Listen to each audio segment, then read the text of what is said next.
Howdy doody, everybody. My son HW here.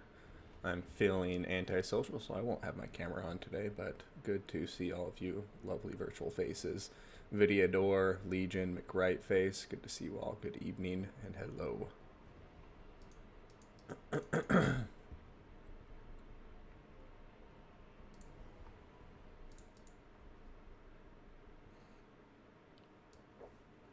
Excuse me.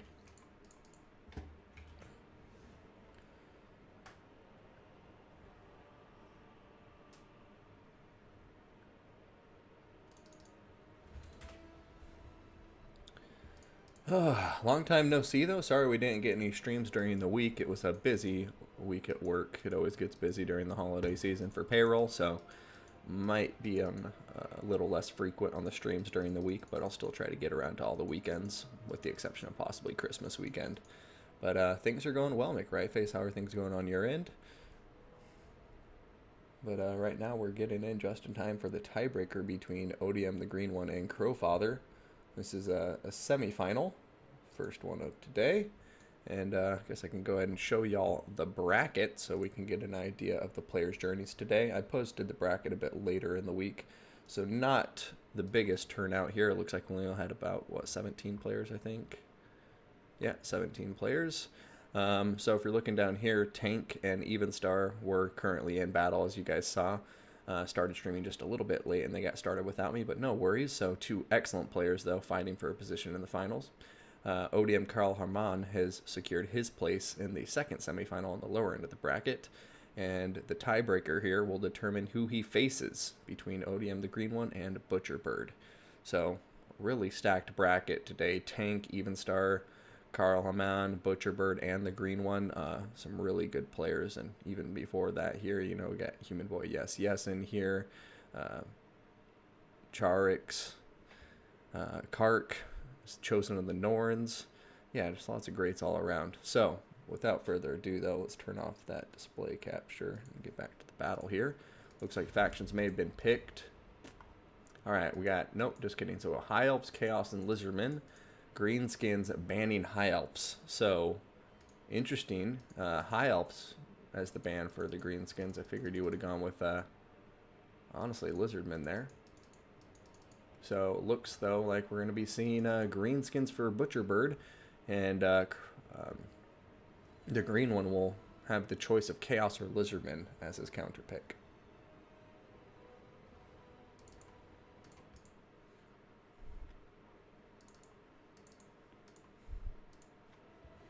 I'm thinking Lizardman personally, but we could see Chaos. That can be an even matchup when played right.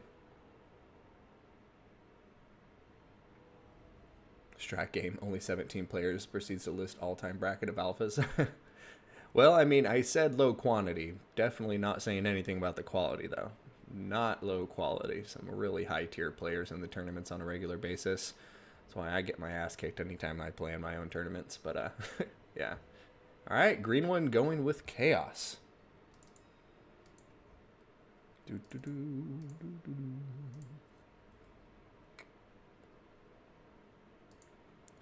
Buenas tardes, Josema. Welcome to the stream. Bienvenidos. Hope you're having a good day. Bring forth the squigs. And thank you for posting in English there, too.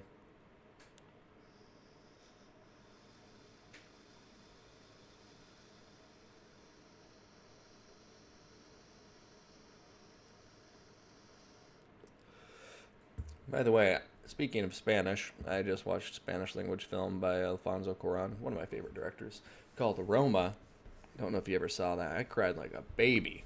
I was on the couch, ugly, crying, weeping. Just, yeah, just a movie about a maid. And it touched me right in the heart. Spanish or vanish. Is that what they say, Legion?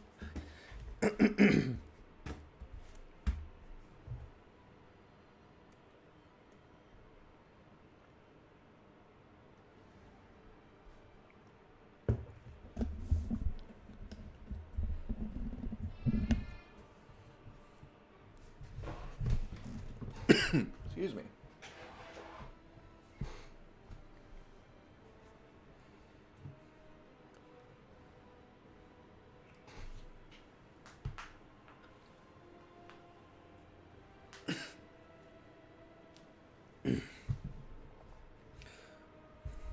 Duolingo Bird is always watching. What's a Duolingo? That's cool.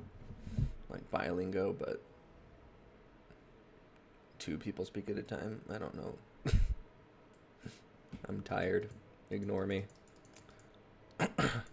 Hopefully my battle commentary doesn't suffer too much as a result. But my humor is definitely suffering. By the way, welcome to all the newcomers. Looks like we just got a new batch of viewers. We're up to 23. Welcome to the stream. If you are new here, feel free to hit that follow button if you like the multiplayer content you're about to see. That's really all I do on this channel. And then occasionally I try a campaign stream and fail to complete it because I rarely complete campaigns. Just don't have the follow through. But multiplayer battles, now that can keep my attention. Hey, Virtual Magi, new viewer, huh? Yeah, okay. I know you ain't new. Unless there's a new Virtual Magi, just happens to have the same tag, then my bad, welcome. But otherwise, I know you're regular. I see you. All right. Green one has confirmed his readiness. The map is Schwarzhafen. And just waiting on Crowfather to ready up as well. Yeah, you too, Legion. So many new viewers.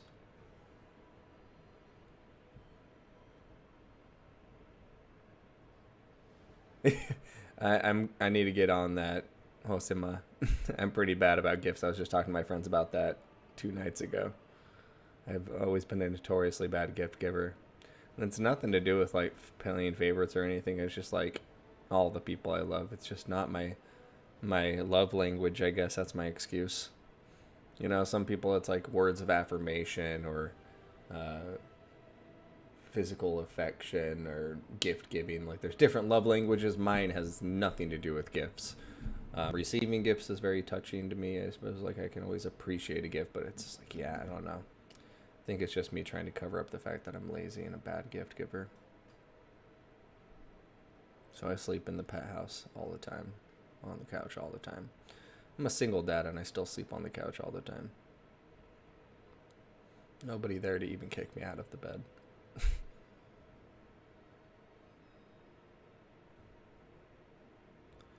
Oh, Schwarzhafen is a great map. How'd you like that segue? Anytime you need a segue from one subject to another, all you gotta do is just break out into a little song. No, this matchup's pretty even. I favor greenskins though. All right, here we go. Both players have readied up. Let's go ahead. Turn our attention to the screen. Remove the blocker as we load into the map, which is Schwarzhafen. This is the tiebreaker quarterfinal match between ODM, the green one, and Butcherbird. Winner from here will go on to face ODM Karl Harmon. Now, will we have an ODM Civil War? Or will Butcherbird go try to butcher 2 ODM clanmates in a row?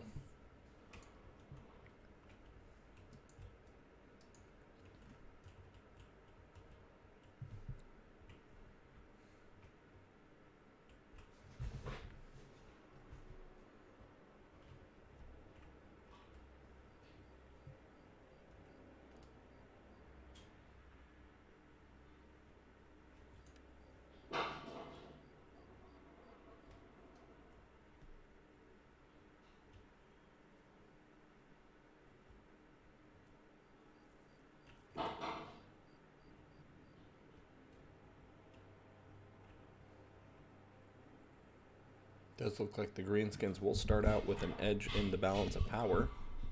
Always take that with a grain of salt.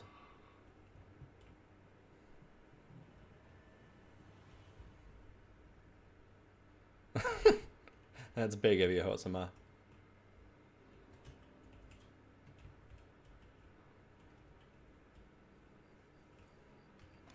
And what exactly is a Chinese ball?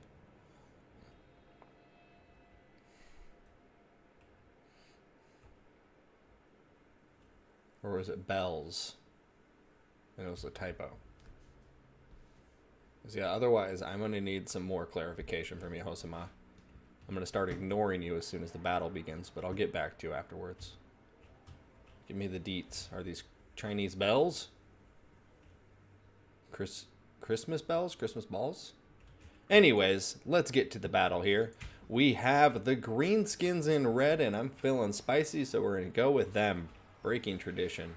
Now, we have some Night Goblin Fanatics. Looks like they're going to be the 8-peak loonies, as well as another unit of Night Goblin. Wait, were those ones Fanatics or just regular guys? Got you. These ones are just the regular Fanatics.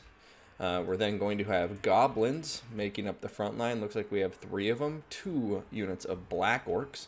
Heavy Skirmish Cav Force in the front line. It looks like we're going to have 2, make it 3 Forest Goblin Spider Rider Archers. And then 2 Goblin Wolf Archers. Looks like we're going to have Mogrim's Raging Marauders included for that armor piercing. We're going to have a Giant in the mix, ready to pound down some Chaos Infantry into a fine powder. A River Troll Hag going to be standing behind him, perhaps trying to use him as a shield for any inbound fireballs. Spirit Leech and Soul Blight going to be on top of her, along with Mither. Grimgore Ironhide. Hold on, everybody. We cannot pass up the occasion. We have Grimgore. We're going to update the intro card to reflect that. And he's going to be running into battle here with his big old Great Axe Gitsnick with Bloodforged Armor. Gitsnick, you're next. And best of the best. Going to have some Orc Boar Chariots in the back line as well. And that pretty much rounds out the Greenskin forces. Now, over here for the Chaos Army, slightly outnumbered, but not too badly, we are going to be seeing another healthy skirmish force here in the form of Marauder Horsemasters and Horsemen by the looks of it. Looks like 3 Horsemasters and 2 Horsemen. We're going to be seeing Chaos Marauders, looks like 3 of them up front, the Mirror Guard, and some Chaos Warriors with halberds. Have a Chaos Chariot in the back line, not sure if it's been forgotten or what's happening there, maybe trying to avoid the Spirit Leech, but if it's been forgotten, that's going to be a rough play. We will see if Greenskins can capitalize on that later. Up in the air, meanwhile, we're going to have 2 Manticores ridden by Exalted Heroes, who are both going to be coming just with their regular nothing. We have our Kaon the Everchosen, going to be bringing the Slayer of Kings, Stand or Die, Burning Head, Cascading Fire Cloak, Crown of Dominion, Fireball, and Crown of Domination for that immune to psychology. It is a wonderful ability, a bit expensive, but can be very, very useful. And with the Giant here, who knows, maybe it will help the halberds in the fight against it. Over here, Fireball coming in, looks like it's going for the River Troll Hag. River Troll Hag running behind the Giant, and the Giant is going to successfully block the Fireball. Now that's some nice play there, some good tactics on display from Butcher Bird there, as he avoids the damage with the River Troll Hag, who does have a weakness to fire. Kind of a trade-off since the River Troll Hag also has regeneration and the Giant does not, but I still like the play nonetheless. Over here, it looks like the Horsemasters are going to start taking advantage of their range supremacy at the moment and start throwing in javelins into the Night Goblins. However, they do have Silver Shield, so that's a 55% block chance, which is going to hurt. Right now, it looks like the 8-peak loonies are getting into combat with Archaon the Everchosen, who's just going to charge into him once, pull through, and now it looks like he's going in for another charge, but just going to go pulling through him once again. But now it looks like he's going to stay committed. I think he's trying to bait a Burning Head. Over here, Chariot's coming in for a beautiful charge. Here comes that Burning Head I was talking about just a moment ago, and it's going to go right through him. They're going to be able to avoid some of the damage, but that's still devastating. A very good play from Chaos here. So far, getting very good trades in these engagements. The green one playing an absolute beautiful match right now. As you can see, Chaos taking minimal damage, while the Greenskins have taken some serious damage to some key units here. Want to take care of these unbreakable infantry units as soon as you can. Get them off the field. It's really a big anchor for the Greenskin leadership, and already you can see the balance of power going toward the even mark. Now, on the wings, an intense skirmish battle continues. We're going to be seeing Chaos perhaps getting a little bit overextended, as we now see 5 Greenskin archers able to group up and push against these 2 Horsemasters. But the Horsemasters got the memo. They're pulling back now to the main line of Chaos, and Chaos at the moment is just in refusing the infantry engagements and trying to dominate as much as they can on the peripheries here with their skirmishers. I think this is the right choice. They have an advantage right now when it comes to the skirmish game. Do not get into an infantry engagement, because that's the only way the Greenskins, I think, can really bring this back in their corner, because Grimgor and the Black Orcs and the Giant are there. McRightface, thank you so much for the subscription, man. That's huge. Thank you, thank you, thank you. I'll give you a bigger shout out right after this battle. Over here, a nice terror route going in. Archaon and some Marauders are the only things being engaged right now by Chaos. They're keeping all of their good infantry and key units, you know, out of engagements right now. And you can see they've already dealt with the 8-peak loonies. Most of the goblins have been dealt with now. So Chaos playing this beautifully, and the Greenskin's going to need to be picking up something quick here if they want to stay in the fight.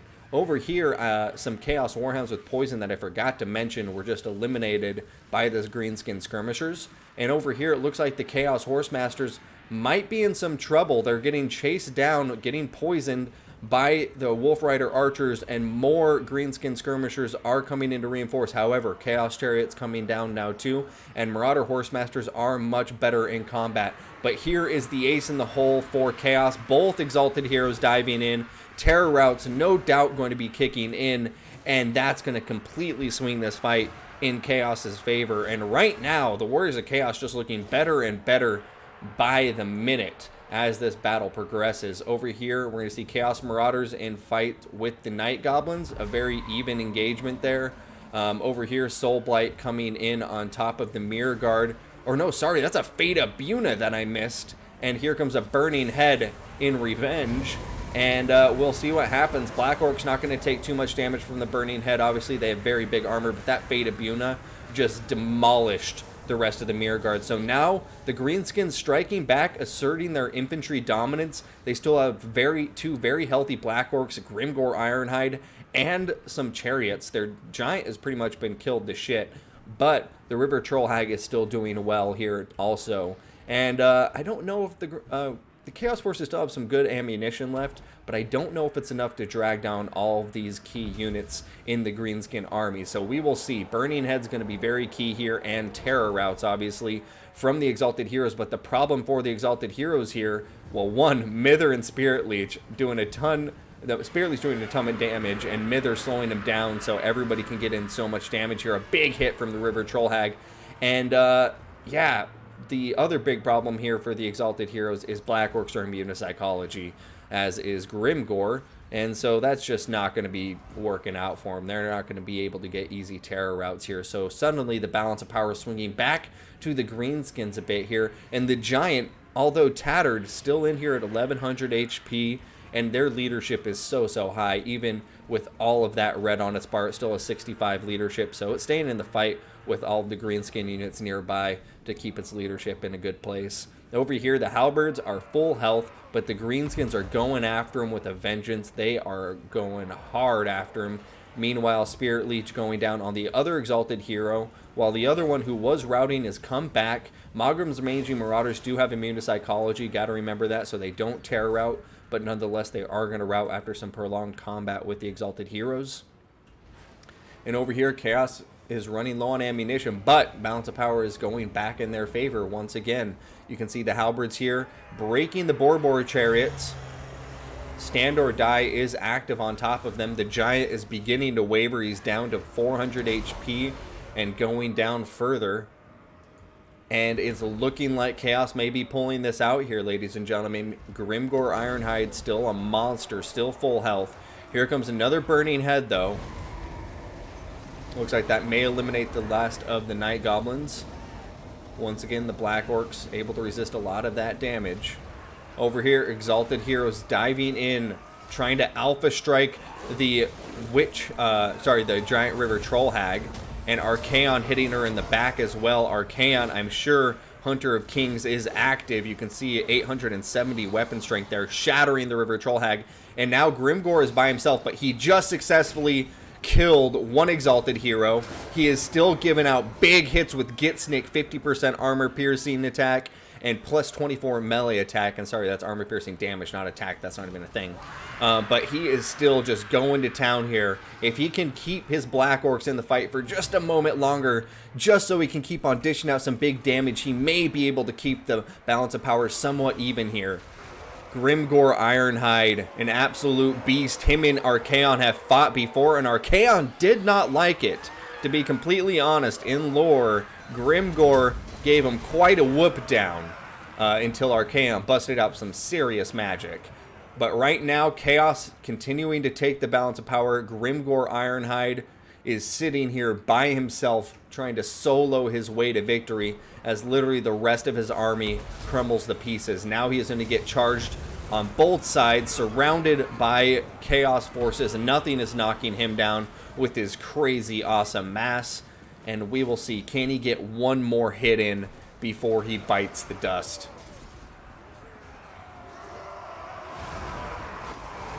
Oh, he got knocked down there. A shame to see.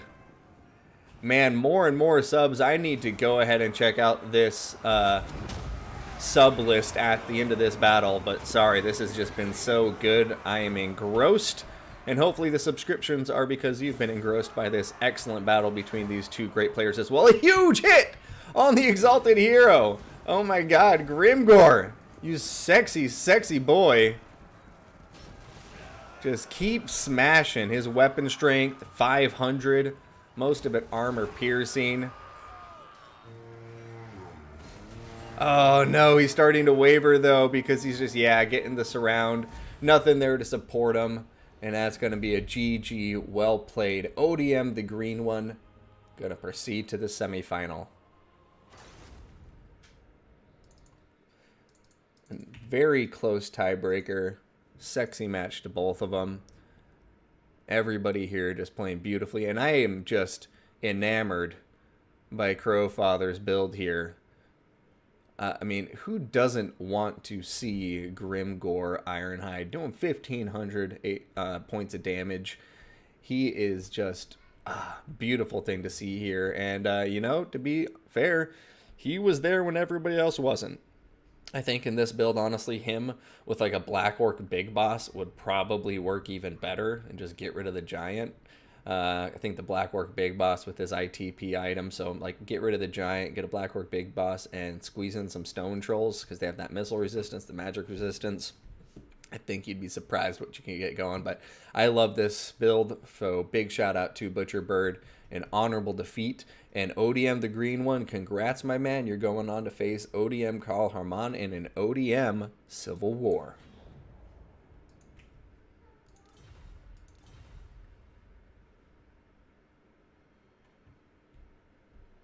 Yeah, Brainburster, Foot of Gork. I love Foot of Gork, Legion. I do not understand why more people don't bring it in more picks. He is wonderful.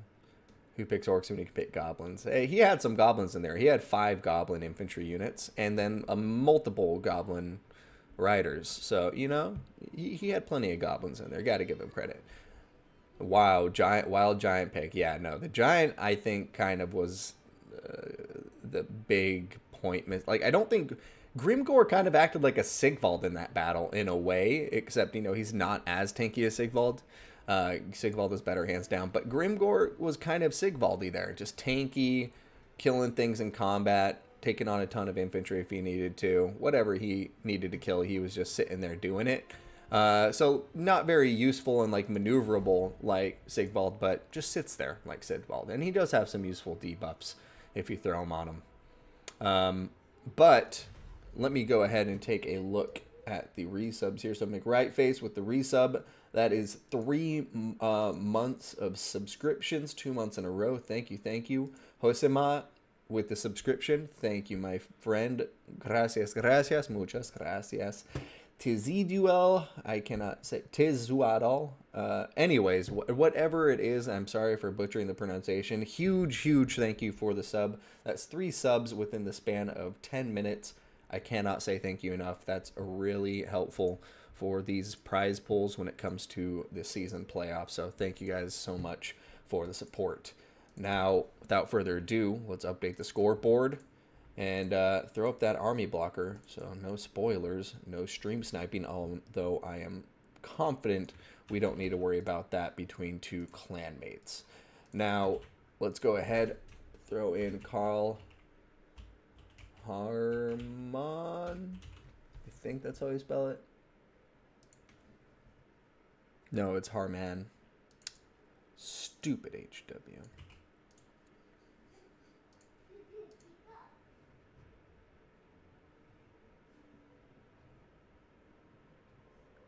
Why is it? It doesn't say best of 5, does it? Yeah. No, it's best of 3 in the tournament too. Display capture. See? Best of 3, best of 3.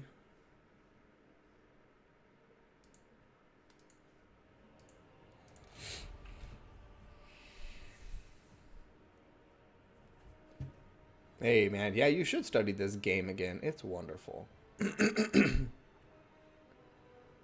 Viking. Of course, always in here to throw a little water on my burning flame. My passion for Grimgore being extinguished a little bit. Con tus buenas noches. Alright. Hey, thank you, McRightface. Never mind, Hank Cyrus. Oh, gotcha, never mind. Baldy McBaldface. Who is Baldy McBaldface? Alright, what do we got going on here? Beastman, Lizardman, Oakenhammer, High Elves, Dark Elves as the counter, and Lizardman as the pick from Carl Harmon.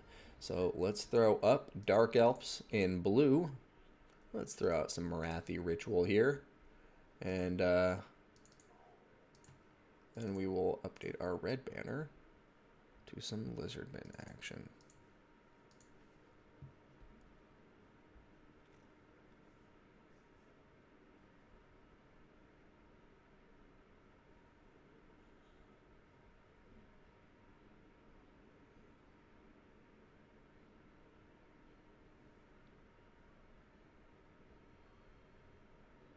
Always interesting seeing clan battles, considering the players are often familiar with each other's playstyle and specific builds in many cases.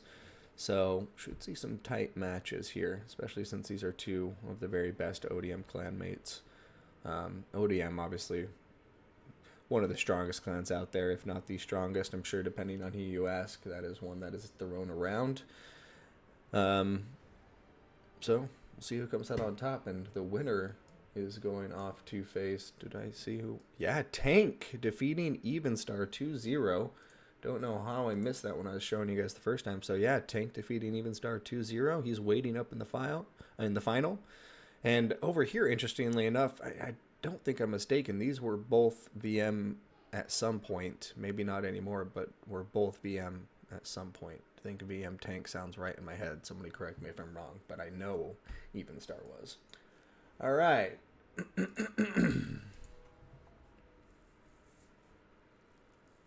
Butcherbird, good to see you. Loved the build, my man. Absolutely loved it.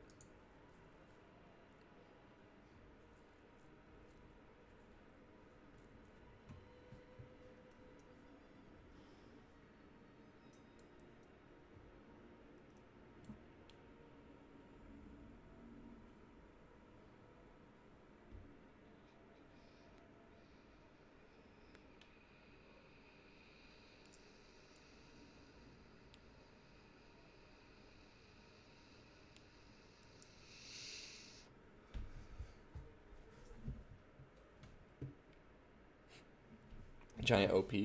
Yeah, I was just saying, like, I honestly think, well, no, because the giant does provide terror, so I guess I have to think about that.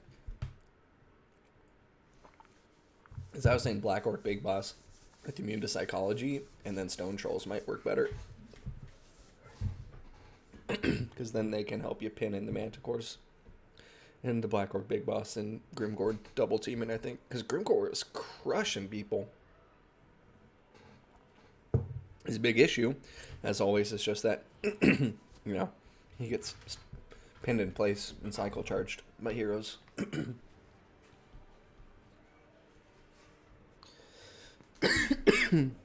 I love Grimgore though. But yeah, I mean, I don't know, would an Arachnarok Queen work better than a giant? And just because Chaos, you know, like Horse Masters are so popular right now, and giants are so, you know, fragile against mass javelins. But I don't know, Arachnarok can be as well, and it's more expensive.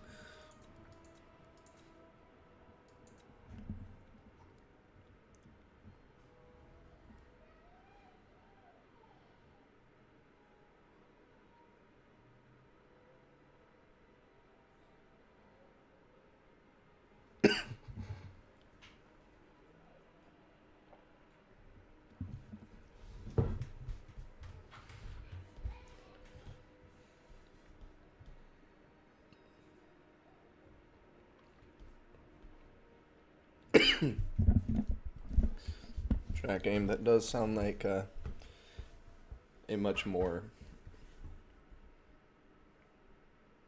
yeah, if you swap Grimgore and Giant for Grom and Black Orcs, that would probably be a very competitive trade. But you still want some mass in there. That's one thing to remember. Giant gives you some of that at least, but Grom, I guess, provides the same role as a Giant in that terms, and he's way faster and has regeneration and provides immediate psychology. And yeah, Grom's pretty great.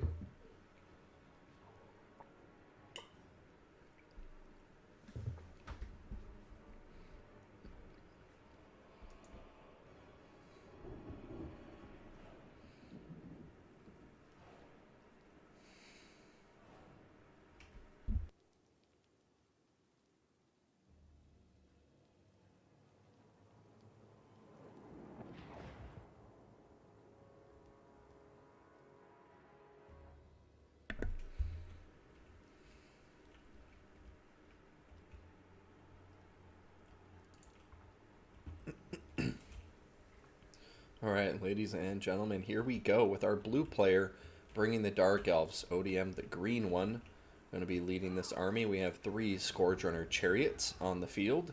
Going to be taking a look at 2 Dark Riders with shields.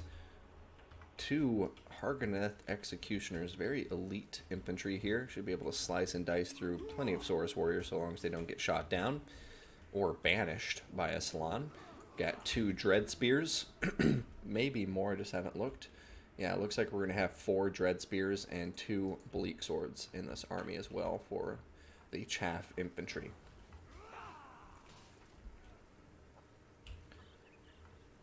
For the long-range artillery support, we do see a Reaper Bolt Thrower in the center of the infantry formation. And then up in the air, we're going to be having a Manticore and Marathi. Getting rid of one of the Manticores, I think, to squeeze in the Hargoneth Executioners. We're going to see the Wand of Caridon for that Bound Doombolt. Soul Stealer, Melkoth Mystifying Miasma, Heartrender in the Dark Sword, Enchanting Beauty, and Greater Arcane Conduit on top of Marathi. Going over to our red player, ODM Carl Harmon. I can't say his name. Anyways, Chameleon Skinks going to be up front with 2 Pterodon Riders. We have 3 Saurus Warriors with shields, make that 4. The cohort of Sotek, and then 3 Skink cohort with javelins. Honestly, maybe one of the best units in the game, just for price. We have 2 Stylodons with solar engines. And then we're going to be looking at a Skink Priest of Beast bringing the transformation of Kadan. Krokgar going to be on top of a horned one with the Hand of the Gods, or Hand of Gods, and Sacred Spawning of Hexwaddle. So that's going to round it out for our 2 players, and let's see who comes out on top. These are 2 very good builds. Balance of power is reflecting that it's quite even. We're going to see that our red player does have about 202 more models on the field so far, but we'll see if that Reaper Bolt Thrower can't even it up in the near future. Going to be targeting the Pterodon Riders. I do like that targeting. Makes sense to me. Pterodon Riders are a pain in the ass. They're low on models, so If you can get some good damage out, eliminate them early, then you don't have to worry about their rock bombs. Because make no mistake, people, a Pterodon's rock drop is one of the most painful things in the world for an infantry unit. And these Hargoneth Executioners, they're expensive. And if the Dark Elves can eliminate their threats, which to me are going to be the rock drops and the solar engines, then these Hargoneth Executioners will just destroy all of the Lizardman infantry. No doubt. Alright, in come the Scourge Chariots. They are going after the Chameleon Skinks, perhaps overextending, we'll see. Looks like they're getting the memo, turning back as the Dread Spears and Bleak Swords, the front lines just all come out to the engagements. Looks like the Scourge Chariot should be able to retreat to safety, but Skink Cohort getting some nice damage with a Javelin Volley before they get away. Over here, Marathi taking some serious damage from a lot of Javelins, and the Solar Engines coming in too. Throwing down a Soul Stealer, though, to heal herself up. She was only able to catch one Solar Engine and a Skink Cohort, though, so minimal healing being done, and she's having to run away right now, which is painful for the Dark Elf war effort, or battle effort here, because she's needed up here to help out in these engagements. Meanwhile, in the back lines, we're going to be seeing the Court of Sotek get way out into the back line of the Dark Elf army here. They're now getting surrounded by Dark Riders and getting eliminated, but this is providing a beautiful opportunity for the Solar Engines to shoot the Dark Elves, and it looks like the Lizardmen are not taking advantage of that. They're still focusing on Marathi. A fair target, but I think a mistake in the end. Meanwhile, the Lizardman summoned Feral Manticore. He's going to be routing the Dark Elf Manticore, and that is what you call value.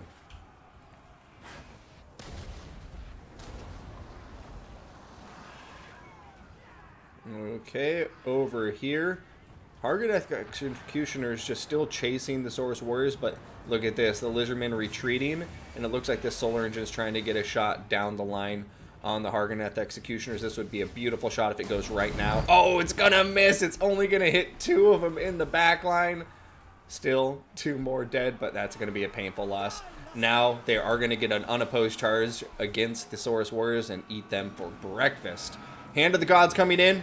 Gonna do some nice damage to Marathi. And man, Marathi is just not having a good time right now. It does appear she's out of range of the Solar Engines, though. And the Dark Elves are coming in with a fury. Going to be seeing this Bastillodon with the Solar Engine wavering and I think about to rout as a Manticore dives into combat on it. And the Dread Spears are supporting. So man, what a close fight. Dark Elves starting to pull this in their direction, though. But Marathi still on the run, and her healing cap is in sight, ladies and gentlemen. Uh-oh, Krokar, though. He's getting sandwiched between Anti-Large and Armor Piercing. Scourge Runner Chariots look like they may be able to pin him in place. Oh, no, he's still getting an opportunity to escape. Oh, but is he squandering it? All right, over here, Dark Elves taking advantage of this isolated Skink Cohort with Javelins. Just knocking them to the ground and killing them without even giving them a chance to attack back. Over here, Bastillodon with Solar Engine is running away from the Hargoneth Executioners and the Feral Manticore, but not going to be able to keep its distance from them, and the Scourge Runner Chariots are nearby as well. Doesn't look like they're using their ammunition. They're definitely not on fire at will, and the Dark Elves, that's just money in the bank. As long as these Scourge Runner Chariots are alive, no matter what happens, they can just start kiting in the late game, and those Scourge Runner Chariots rounds do so much damage. Over here, Soul Stealer catching two Lizardman units. Should be just what the doctor ordered. Marathi going to start going up towards her healing cap, and now she can come over and safely get in combat with the Skink Priest Beast. Oh no, he's still going to get one more Manticore summon off right now. Marathi in combat, but now it looks like she's going to get countercharged, or get charged by this Feral Manticore potentially. Alright, Malakos Mystify Miasma going down on top of the Manticore summon. Marathi getting up in the air. Oh! Feral Manticore going to stay on top of the other Dark Elf Manticore. I thought it was about to make a mistake and go after Marathi. Meanwhile, you can see the Lizardmen starting to pull back to the central engagement. They've routed off the Reaper Bolt Thrower, but the crew just regained their leadership, and if they remount, that's going to be a painful mistake. Over here, I just love that there was a Hargoneth Executioner, and a single cohort of Sotek. In fact, it says there's none on the map left. There's 0 cohort of Sotek, but this little guy's still chasing him. Now that's what I call perseverance.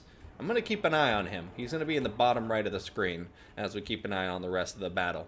So, looks like both players just taking this chance to regroup. The Dark Elves chasing down Chameleon Skinks, any isolated Lizardmen units they happen to see on the battlefield. Feral Manticore about to time out, but trying to get as much value as possible while it's still on the field, going after these Hargoneth Executioners. Hargoneth Executioners do not have immune to psychology. Over here, Lizardmen Infantry now getting sandwiched between Dark Riders and Hargoneth Executioners. Don't think I forgot about you.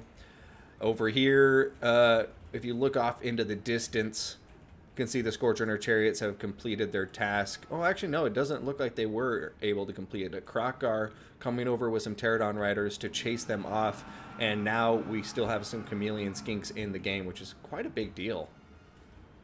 Over here, Hargoneth Executioners inevitably winning those engagements. Our Dark Elf player here, ODM Green One, doing an excellent player, keeping these Hargoneth Executioners alive, of keeping them out of danger until the threat was neutralized.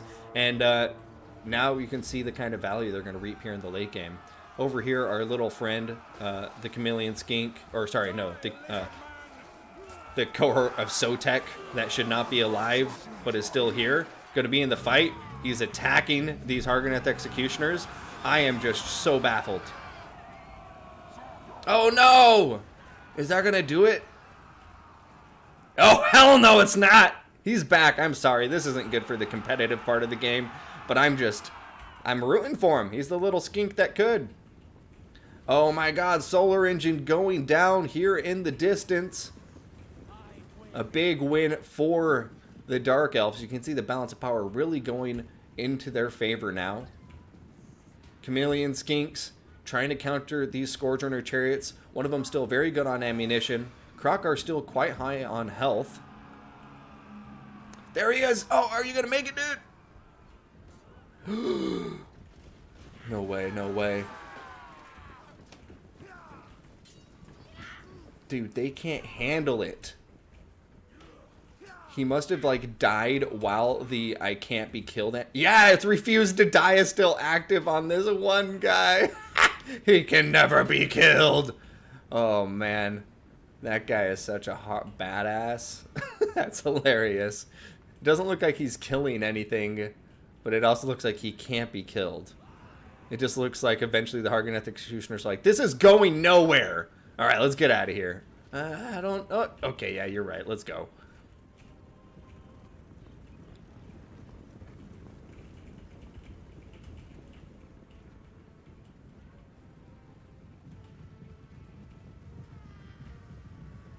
All right, over here, the Lizardmen desperately trying to run away and regroup, but I mean, it's looking rough. It's looking like the writing may be on the wall here. Green One is getting them cornered. Here's the corner of the map, just so you can see Scourgerunner Chariots going to be able to, you know, just maneuver anywhere here to block off their escape. Dark Riders coming in for a charge against the Saurus Warriors with shields. Hargoneth Executioners now coming in for an unopposed charge into their flank. And they are just going to start destroying them in close quarter combat. Over here, Chameleon Skinks now getting routed as well. Krokgar coming in though. Morathi keeping a very respectful distance. I don't think we've seen Krokgar's second Hand of the Gods unless I completely missed it, which is actually possible since I've been watching a bugged out Skink for much of the battle, but we will see. She's keeping a respectful distance nonetheless, and I think the only reason she'd be doing that right now is if Hand of the Gods was still on the table, because both Manticores have been dealt with. Morathi obviously is faster than Manticore.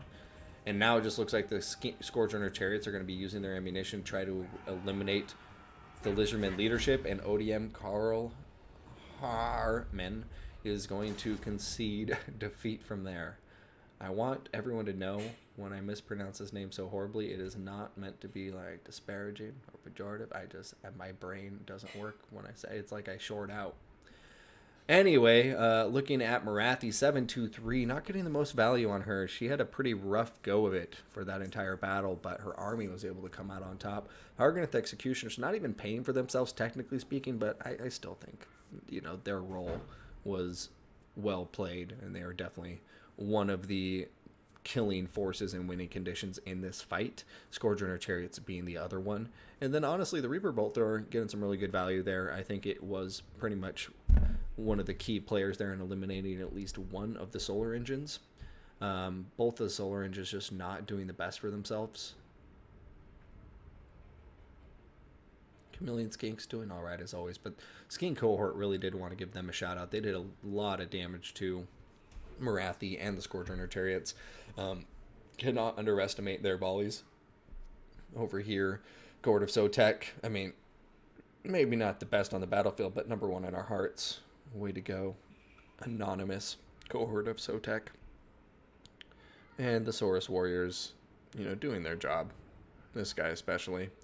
And then Krokar, not getting too bad a value, about the same as Marathi. Well, actually, no, double Marathi, my bad. So, overall, I like both players' armies. Green one lost the leader battle, but he won the army battle. So, well played to him. He's going to have a 1-0 lead as we go into round 2.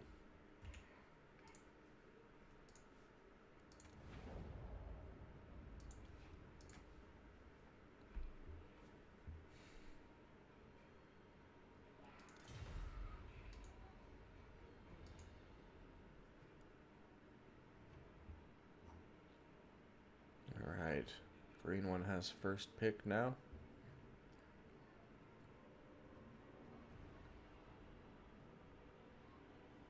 No.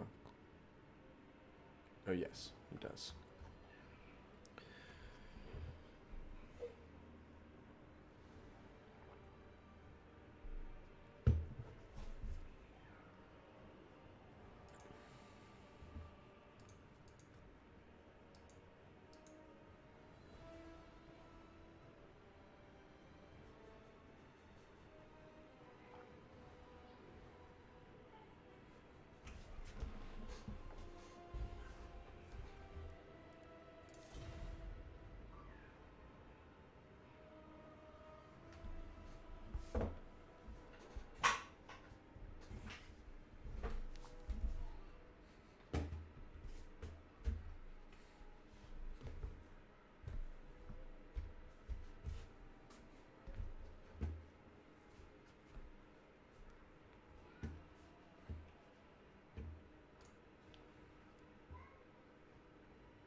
I'm going to predict Norska Vampire Coast.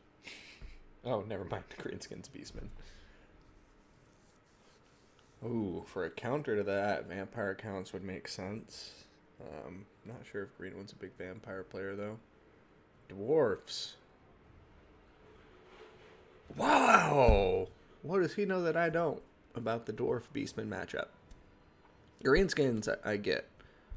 A lot of people feel very strong in that matchup, but the Dwarves and a Beastman matchup. And then Green wasn't going to really throw me off if he chooses Greenskins.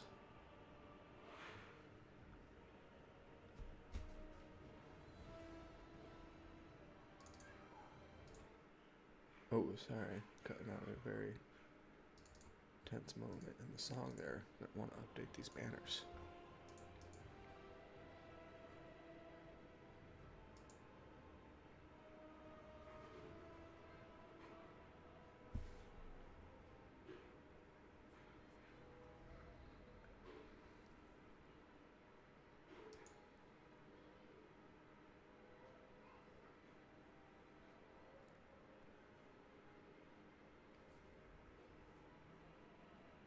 You say that it's too good for dwarfs? All right, Nabet. I mean, if that's the case, then mind blown. I didn't realize the meta shifted that much.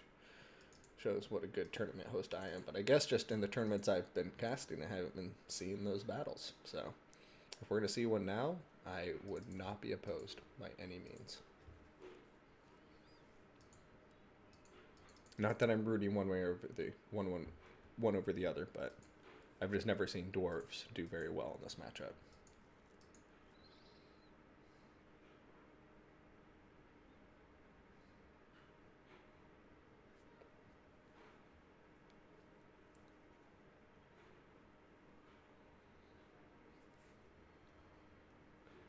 I wonder which dwarf lord goes best toe to toe versus Torok's the Brass Bull.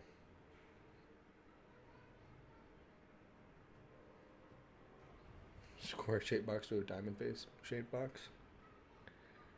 I don't box with Dowie.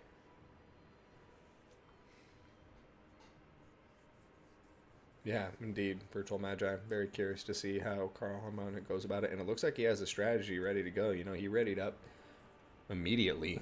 So, loading the green one, taking a little minute to put this army together, which may not be anything to do with him being nervous or anything. It may just be like, there's some matchups I think, myself included, I don't ever think to pre-build for because I just take them for granted, which can sometimes bite you in the ass. But,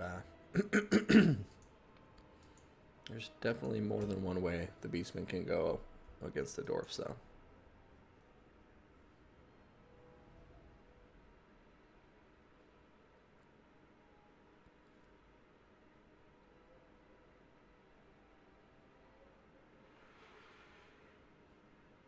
I'm wondering if it's going to be like an Iron Breaker focused build or anything of that nature.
All right, ladies and gentlemen, round two in this semifinal. It is Green One's match point. We're going to start off with his opponent in red, ODM Carl Harmon. I'm going to be taking a look here at miners with blasting charges. Looks like we have two of them. We're also going to be seeing Longbeards with great weapons. 3. Going to have 1 Giant Slayer, 3 Slayers, one of which will be the ROR Dragonback Slayers. We have a cannon, a single unit of Iron Breakers, and then we're going to have 2 Quarrelers. Now for the leader of this army, we saw him for just a moment earlier. It is Belagar Ironhammer on foot. He is going to be coming in here with nothing but his beautiful self. Not the best speed. He does have some, good melee and defense stats, 60-60, 120 armor, silver shield, so he has his strengths, but against Torox, I think he's going to be fodder. Anyway, for the Beastman, let's go take a look at our player in blue on match point, ODM the Green One. Front line will consist of Ungor and Goreherd. Except the Goreherd will all have shields.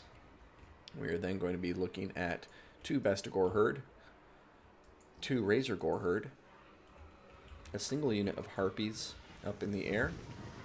And then on this right flank, a strong flank of Chariots. We have a Bray Shaman, Tuskor Chariots, and Khazrak the One-Eye. Khazrak is going to be bringing Scourge, Apocalyptic Vision, Deadly Onslaught, as well as the Dark Mail.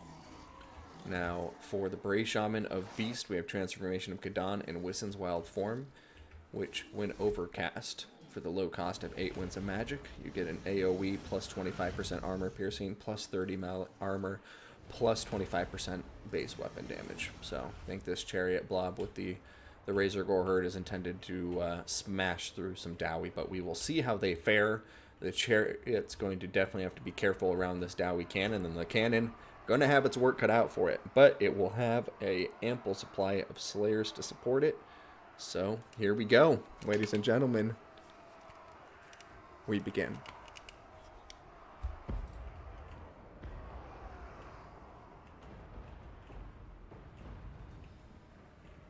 All right, cannons have both fired, targeting the Bestigor Herd. I like the targeting there thus far. And there is a second Manticore I forgot to mention. Do want to point that out, as well as some Chaos Warhounds with poison. And there's a third unit of Harpies that I forgot to mention. So, you know, sometimes guys just ignore me and look at the map and make sure I'm not lying to you. Over here, Cannons going to be switching up their targeting. They are going after the Chariots by the looks of it. Not just any chariot, the Bray Shaman to be specific. But the Bray Shaman is safely deployed behind the hill here. But, oh, I speak too soon. That cannonball... Man, those dwarves really are accurate. Don't mess with them. They will find you. Over here, Quarrelers taking down the Harpies with a great sense of alacrity. Over here, Miners of Blasting Charges, sorry. Opening fire a little bit, but now Razor Gore Herd coming in. Slayer's going to be doing some nice counter-charging there to make them think twice about it. Ironbreakers are on the Dowie right flank, and they're going to start unloading on the Gore Herd that the Beastmen have on their left flank, who are now going to turn around to run, but not before taking almost half health damage. In come the Bestigor Herd. We will see how the Ironbreakers do there. The armor from the Bestigor will help out a lot, though, at 95. And here comes some Razor Gore Herd as well, ladies and gentlemen. So, Harpies in the back line, shutting down the cannon. Longbeards with great weapons on top of them. Giant Dragonback Slayers killing the other unit of Harpies, but over here, Ironbreakers faring well so far against the Razor Gore Herd and the Bestigor Herd. Manticore Summon coming down from the Beastmen. Balance of power definitely in favor of the Beastmen at the moment, but we will see what happens. The Slayers have come out to play, and they're doing some nice damage. Longbeards with great weapons coming in from the back line. Only one of them has been engaged thus far, so the Dwarf Infantry is holding up for the moment. Giant Slayers up in the front line against the Bestigor Herd with Belagar Ironhammer. Bray Shaman over here helping eliminate some Dwarf Warriors. And if we take a higher look here, I think the battle is too close to tell by a long shot at the moment. But both players still have all of their key units on the field. We can see that the Bray Shaman, Khazrak, and the Tuskor Chariots are still on the field. Oh, actually, no, the Tuskor Chariots actually kind of getting dragged down right now. Only 2 models left. Over here, though, Belagar Ironhammer starting to take some damage as well. But the Dragonback Slayers are coming in to support. And then we have these Quarrelers who are able to get some nice supporting fire in there on top of the Beastmen targets. But look at this. Khazrak, the One-Eye, just not taking any prisoners. He is smashing Belagar Ironhammer so hard right now on top of his chariot. Over here, the Gore Herder with shields coming in to try and help, but it looks like Belagar Ironhammer is going to start terror routing, which is pretty much the most shameful thing you can do. This is going in the book for sure. And yeah, oh no, but there he is. He's regaining his leadership. So he's like, oh, I'm sorry about that. Just lost my head for a moment.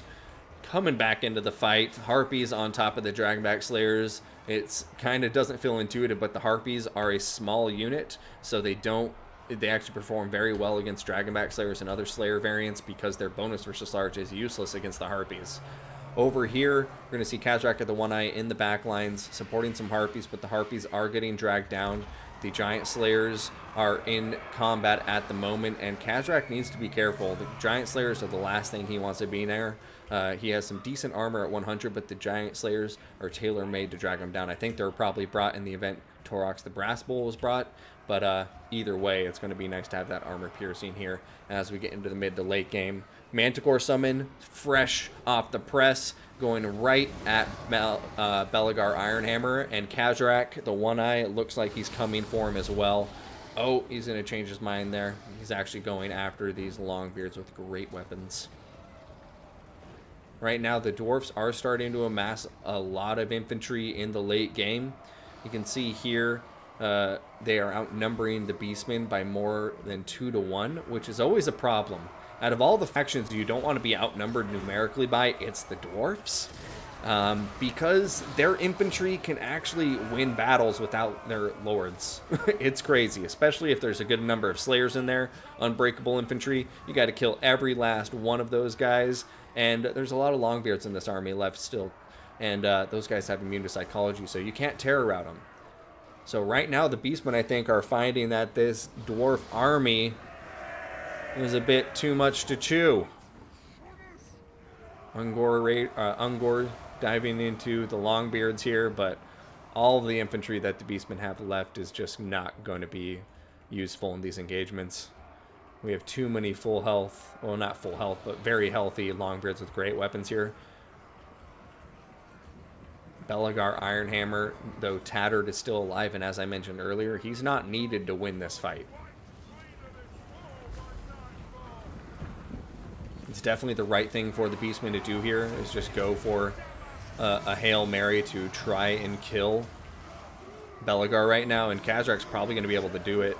735 weapon strength, but the army loss is kicking in, and the Dwarf's going to win against the Beastmen. ODM Carl Harmon going to stay in this fight, tying it up 1-1.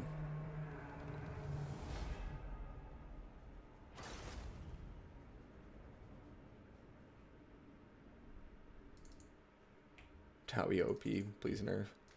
Yeah, clearly OP against the faction that has the best win rate in the game by a long shot.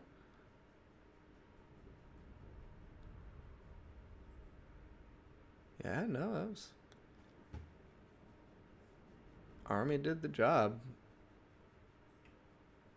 Ironbreakers, the Slayers in particular. Slayers are so important. So important. I think all of my builds have 3 at a minimum.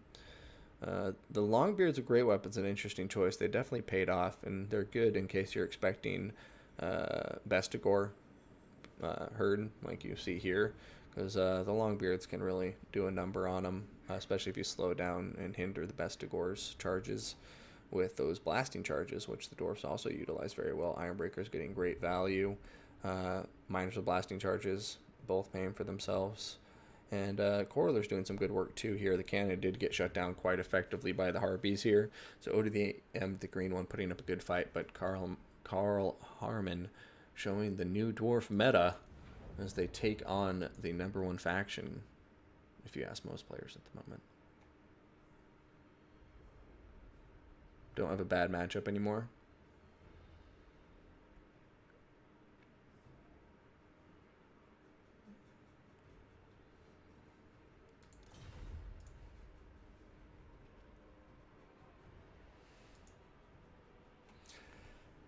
You want to know my honest opinion about that build, though? And tell me, how wrong I am. Maybe I am. Wouldn't that Dowie build actually suffer against the Cygor Beastman build? Like the one cannon, I don't know if that'd be enough. If you're going up against somebody who goes with the singles, like the ROR Cygor with Manticore, or with the Cygor summons, or the person who just brings straight up 2 Cygors. I think that Dwarf build would still suffer against that, but maybe I'm wrong. I just think the single cannon, while it would eventually kill the Cygors, it wouldn't do so before the Cygors demolished whatever infantry of their choosing from that Dwarf army. I just don't think a single cannon would kill Cygors quickly enough. But dwarfs are OP. It's confirmed. We've seen one battle. That's how science works. One example. It's done. That's a pattern. Being facetious. Facetious. Skaven, you can win. Just need really good guess and proper matchup stuff, but not unwinnable.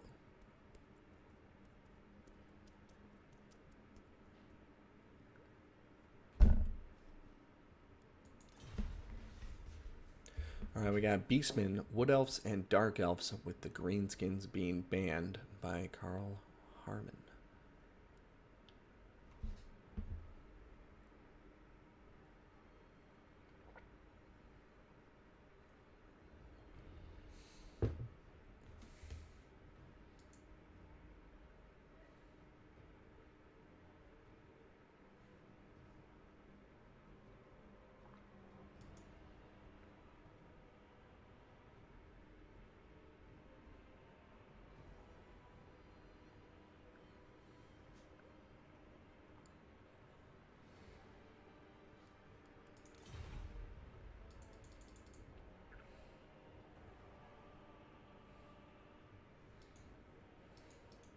Wait, what?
Death Runner, go brr.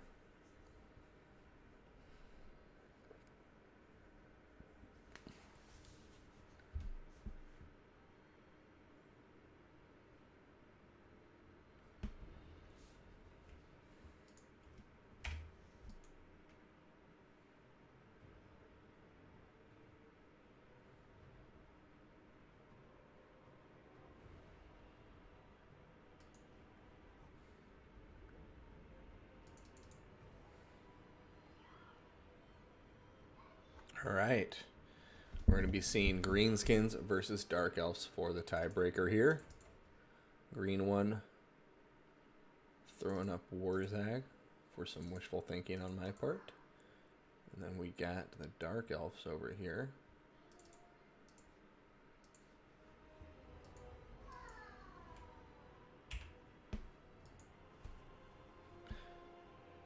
And on that note, I'll be right back after a quick bathroom break.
And we're back. As I eat the last slice of pizza. And we're going to start with our blue player as we begin this tiebreaker. Oh yeah, 5 seconds.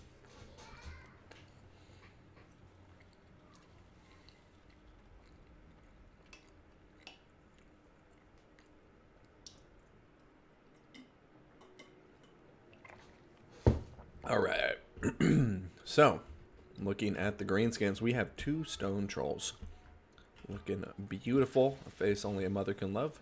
We're then going to have 4 Goblin Spider Rider Archers, looks like 4 of them, and 2 Wolf Rider Archers. Going to be looking at an Orc Boar Chariot for some anti-infantry power. And then speaking of infantry, we have 2 Goblins, the 8 Peak Loonies, Orc Biggins, looks like a total of 3. A giant river troll hag going to be on the field here. She's going to be bringing Mither Spirit Leech. Mither and Spirit Leech, I should say. And Grom the Paunch. Grom the Paunch going to have the Lucky Banner. The Greydon is here, and Language of the Boys. Now going over to our red player as Zero barks in the background. We are going to be looking at the Dark Elves, led by Harmon. Excuse me. We have Bleak Swords. 1, 2, 3, and 4. We have a couple of Black Art Corsairs in between them. Dark Shards with shields for one of them, and then 2 regular Dark Shards. Also going to be looking at Cold One Dread Knights. We've got 2 of them in the back line. We're going to have Dark Riders with shields. Looks like 1, 2, 3, and 4 of them. And then we're also going to be looking at a Sorceress of Fire with Flamestorm. Badass. We saw that once before. Didn't do the best, but we'll see how it does here. Flamestorm and Flaming Sword of Ruin. Also going to be looking at Malice Darkblade on top of a Cold One, as always. He is going to be bringing the Blood Price, Demon's Curse, and Sarkhan. So, interesting build from our Dark Elf player, to be sure.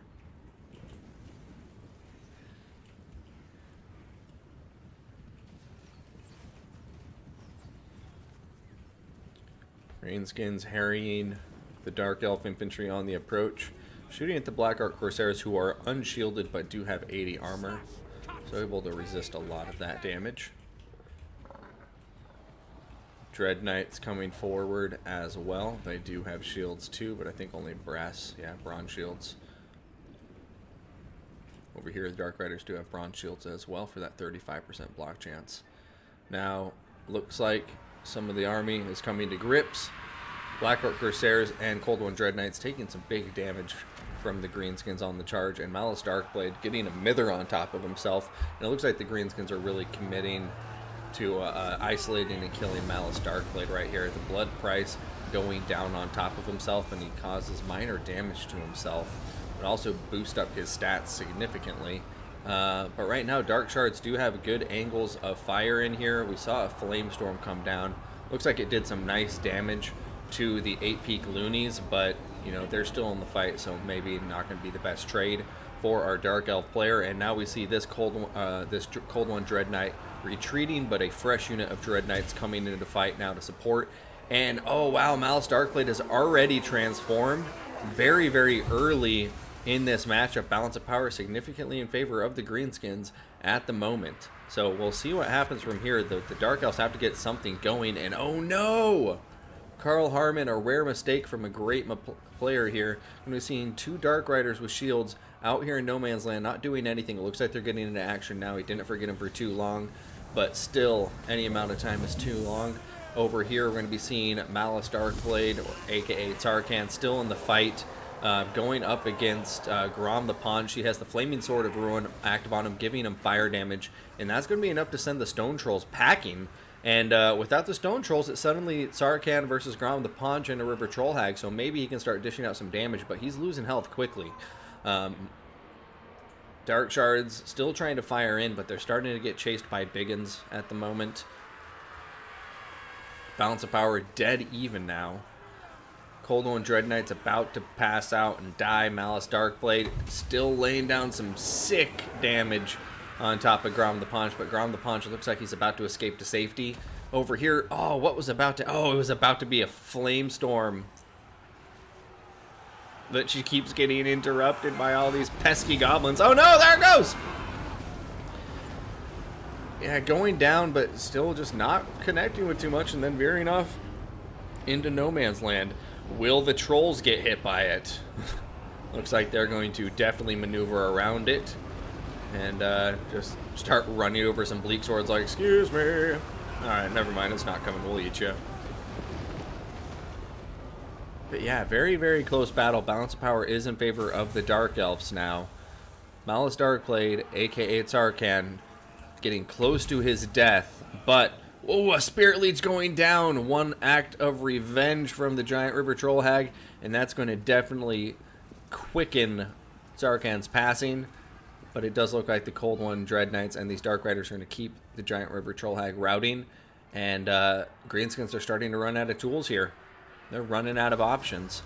But there goes Tsarkan, going to help the Greenskins ever so slightly in the balance of power. It is hurting the Dark Elf leadership, and that's really helping in this very key engagement here, as we see the Sorceress of Fire, who's on foot, is pretty much stuck in combat here. But the Stone Troll is going to start routing there under pressure from the Dark Shards, who the Greenskins really never effectively dealt with. It looks like, oh, they're coming in here just a couple seconds too late. I think the Stone Trolls would have had if it weren't for those last few volleys from the Dark Shards. So right now, Dark Elf's looking like they're in a dominant position, but I still don't want to call it because Grom the Paunch is still alive with an Orc Boar Chariot. Mainly Grom the Paunch is what I care about because he does have regeneration, but it looks like he's getting into a position where army losses could become a factor. So we'll have to see what happens. I think these Stone Trolls may be on their last regroup before they shatter because they have been routed a couple times now.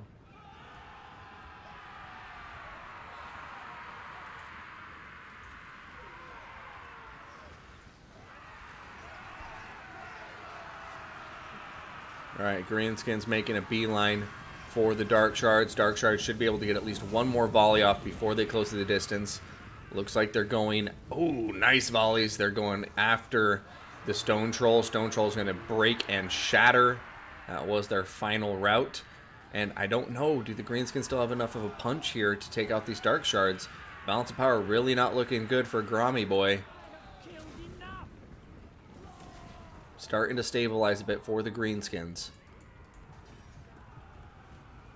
Over here, Dark Elves. Successfully eliminating all of those Greenskin units, routing them off the map.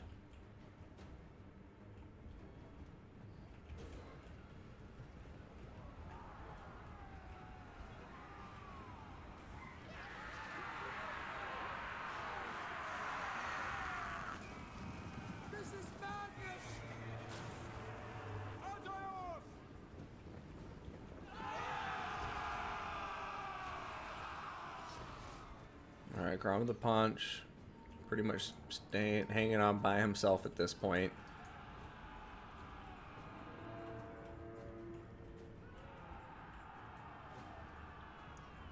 Alright, there goes another Dark Shard. Grom can prevent this other one from getting another volley off. His last remaining Greenskin units may stay alive for a second longer. But right now we're going to be seeing him get at least one. Oh no, they were targeting Grom. And so they're not firing. I think they had a moment there to eliminate Grom's allies. But here they are, getting a charge against the Dark Riders. Dark Riders doing a decent job on the counter.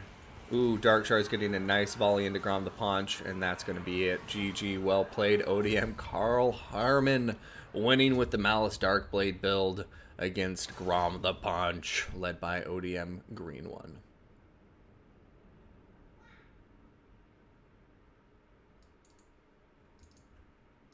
That was a great fight. That was very, very close. Very close indeed.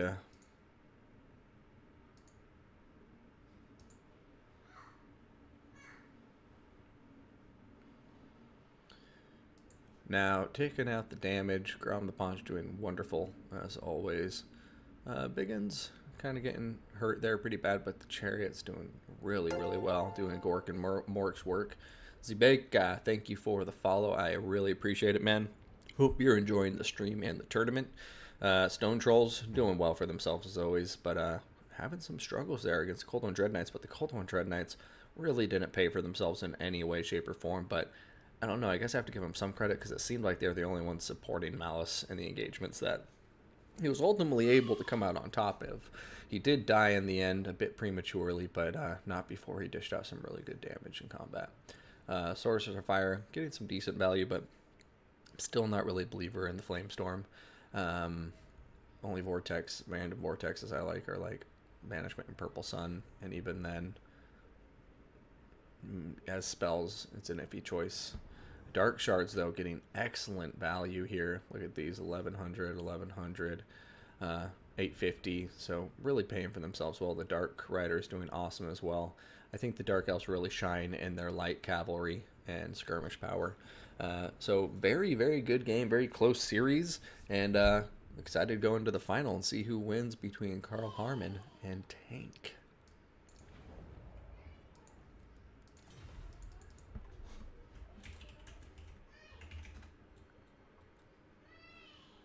Is the lobby bugged? I don't know.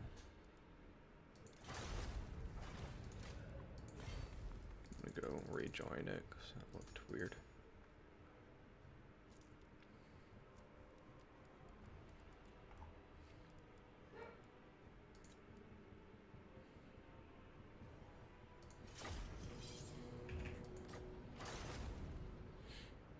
No, now this is the final. That was a semifinal that just finished. So now we're going into the final. Gotta shoot Tank and invite. We'll finish up from there.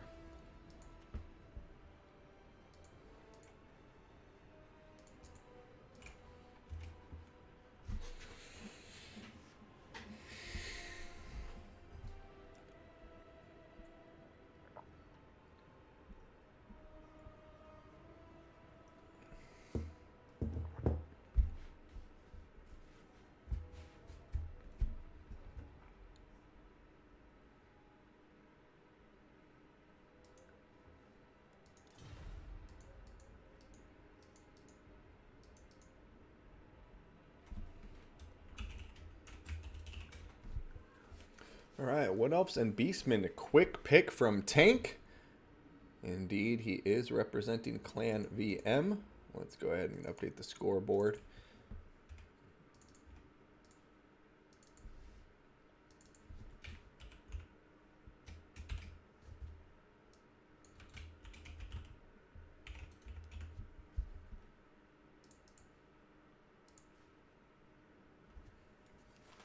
All right, and Oakenhammer is the map.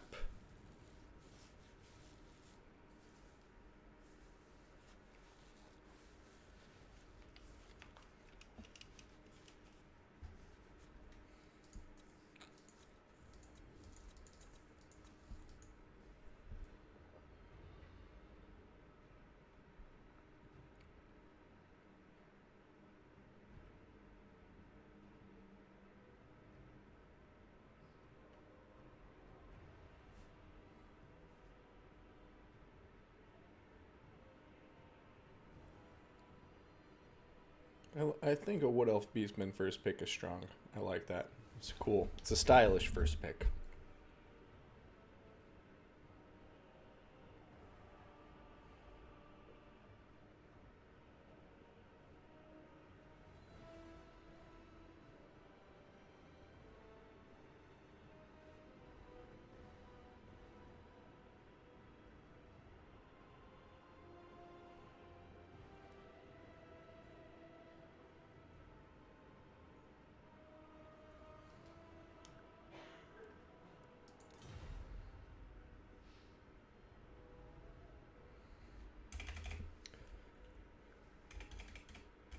Alright, Lizardman is going to be the counter pick. Now, Wood Elves or Beastmen, both fair game in this matchup. Looks like Wood Elf's going to be a pretty quick pick from Tank, and here we go. We're getting into it, ladies and gentlemen. So, updating the faction banners here to reflect our players' picks.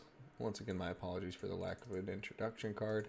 It did go down, and I have not had a chance to figure out how to get something to replace it. So, here we are, Lizardmen versus Wood Elves.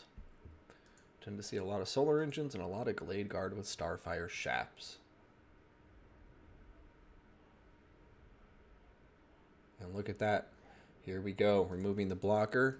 The map is Oakenhammer. Hopefully both players good connectivity in the lobby, myself included, and we can get to these battles quickly.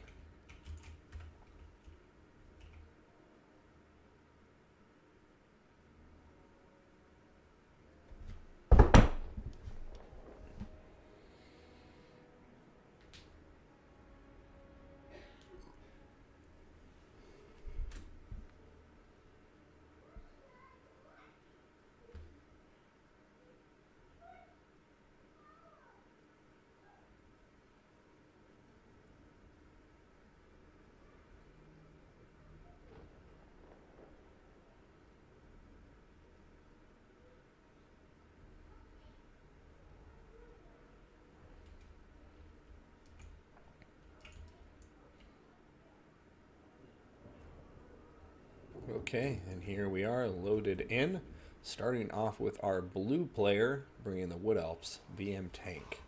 Now, for this build, we are going to be seeing 3 Dryads up front. Also going to have 3 units of War Dancers. So that's always fun. Got 2 units of Glade Guard with Starfire Shafts. 4 units of Wild Riders with Shields. Quite inexpensive cavalry force. They are 1,200 a pop, but they are excellent light cavalry and do a lot of damage on the charge. We're going to have a single unit of Deep Wood Scouts with Swift Shiver Shards. I think it's just one. Yeah, just one of them. And then for the leadership, it looks like we're going to be looking at Dryka. Dryka is going to be vanguarded up front. We're going to be running into this forest as quick as she can. She's going to have the Penumbral Pendulum and Roused to Wrath for that Dryad summon. Now, going to the opponent side of the battlefield in red, we have ODM Carl Harmon bringing in the Lizardmen. We're going to be having Saurus Warriors with shields for the front line. Very common, popular pick. Got 5 of them. We're going to have Skink Cohort with javelins in the gaps. Looks like 3 of them. Make it 4. Then we're going to have 2 Skink Cohort and 5 Skink Cohort with javelins. So a lot of skirmish power there. And it looks like 3 regular Skink Cohorts. So my bet he's bringing the maximum of 8 Skinks. We're going to have Cold One Spear Riders on the wings. Looks like 2 of them on either flank. And then for the leadership here, we've got a Slann Mage Priest of Fire. ODM Carl Harmon just winning my heart here with all of these builds. He is going to be bringing Banishment, Blood Statuette of Spite, Burning Head, Flaming Sword of Ruin, and Greater Arcane Conduit.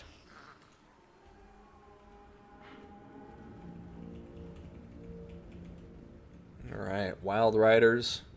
Going to have their work cut out for them, but they are definitely powerful enough to kill this infantry if microed very well. Over here, Dryad summon coming in. Oh, that's a nice summon. Going to stop some of the Dryads from getting our Skinks from getting their javelins off. Over here, Swift Shiver Shards firing away, though, into the Saurus Warriors who have turned around to engage the Dryad summon. But as you can see, these guys taking almost half health damage as those javelins come into the back. Over here, we're going to be seeing War Dancers diving into the Skink Cohort with javelins, unopposed. That's a nice engagement, but the cavalry should be able to come in and do some nasty work very quickly. Banishment coming in. Looks like it's going to be well cast. Going to hit some War Dancers and Dryads, and oh my goodness gracious, they are getting decimated. That was about half health off of both of them. Wood Elf Cavalry still coming in, though. The Wild Riders hitting into the back line, trying to hit these guys. Penumbral Pendulum coming in from Dryka. Going to be doing some good damage against the Saurus Warriors, but right now the Lizardmen do look like they're in a pretty dominant position. Not going to lie, the 4 Cold One Spear Riders was a rough draw for the Lizardmen. They're going to be quite good against the Wild Riders in prolonged combat. And it just looks like the Lizardmen are doing just that, dragging these Wild Riders down with their bonus versus large cavalry. The Cold One Spear Riders also have some decent armor at 90, so the Wild Riders who don't have much armor do struggle there. And yeah, this is just not looking too good right now. The Wood Elves do have their skirmishers in the back line still firing, but one of them is engaged by some Skink Cohort, and they're not going to be able to escape because the Skink Cohort have some decent speed. And now we have the cavalry in the back lines starting to chase down these Wood Elf archers as well. Blood Statuette of Spite going down on top of the Wild Riders, who do successfully buy some time for the archers to shoot these Cold One Spear Riders in the back. So their sacrifice will not be in vain.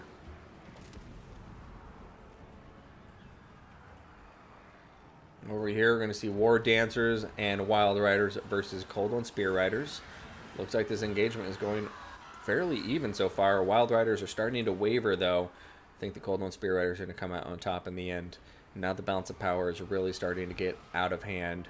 And unless the Wood Elves here can do something quick, it looks like ODM Carl Harmon is going to be taking Battle 1 of this best of 3 final.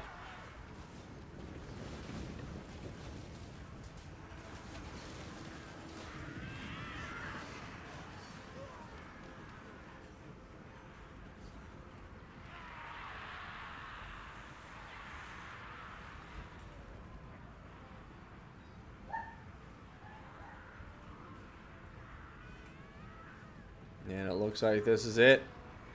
Deepwood Scouts, Blade Guard getting caught.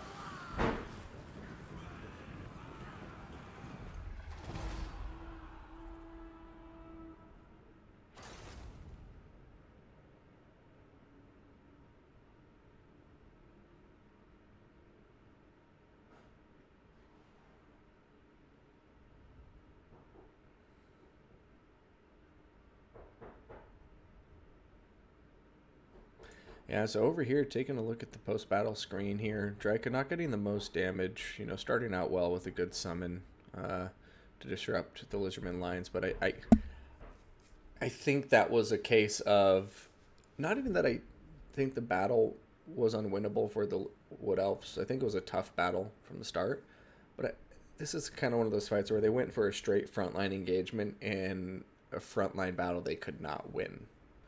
Like, this is, David versus Goliath kind of thing where, you have to avoid just a big frontline engagement because this Lizardman army outnumbers you and they outgun you when it comes to infantry killing power, in my humble opinion. Just 5 Saurus warriors with 3 skink cohort just there to support, and then the 5 javelins there, you were in so much danger with the front line of Dryads and War Dancers especially. So I think this is one of those games that would have been better if you refused the engagements, especially because there was no solar engine. There's no solar engines. I think he had the there wasn't even fireball. I think he had the opportunity there to refuse engagements and try to attack the flanks, just overload the flanks with Wild Riders and shoot down the cavalry, prioritize them with your archers while they're trying to chase down the Wild Riders.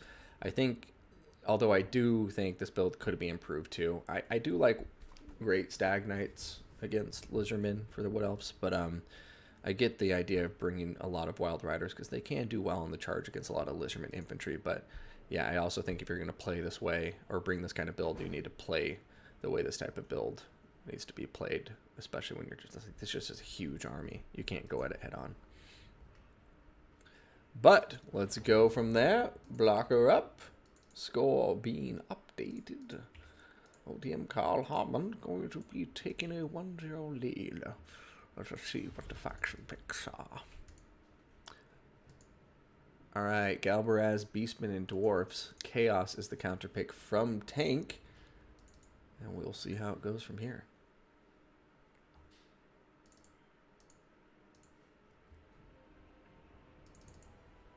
I like Beastmen versus Chaos, but considering how Carl Harmon played last battle, maybe he'll be bringing the Dwarfs again.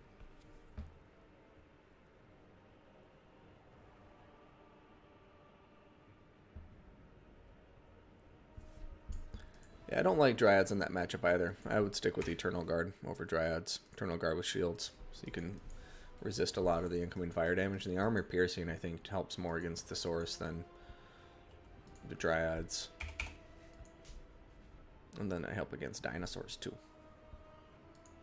That's my personal opinion.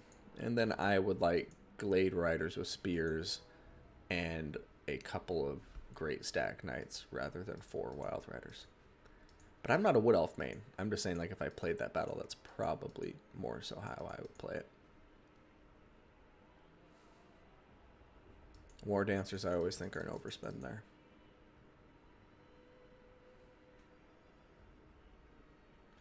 Three Wildlighters, 4 Fire Glade Guard, 5 Eternal Guard, 1 Wildwood Ranger. Base is much more well-rounded, I think. Yeah, Hippopotamus, I think that's a nice combination of infantry.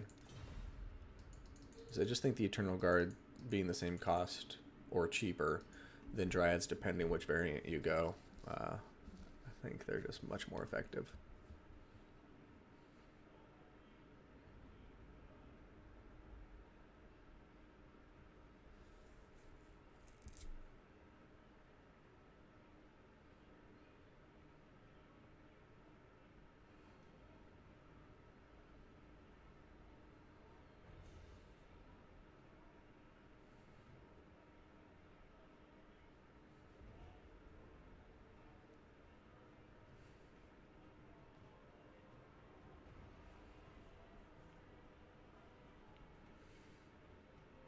It's dwarfs. They're confirmed. Don't know I just missed that. Here we have it, ladies and gentlemen. Dwarfs versus Chaos. ODM Carl Harmon coming in for the second round dwarf win. Let's see if he can pull it off again. Last time he did it against the Beastmen. This time he does it against Chaos. So we'll see what happens.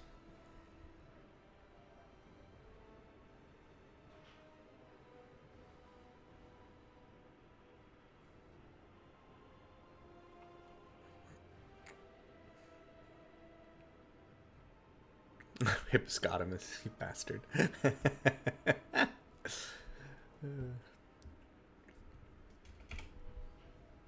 This build last time did have good micromanagement.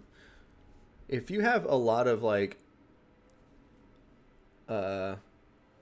lanes of fire to manage and like you're trying to do like the whole pull back one infantry unit countercharge with the unit behind it, then dwarf micro can be, you know, somewhat challenging.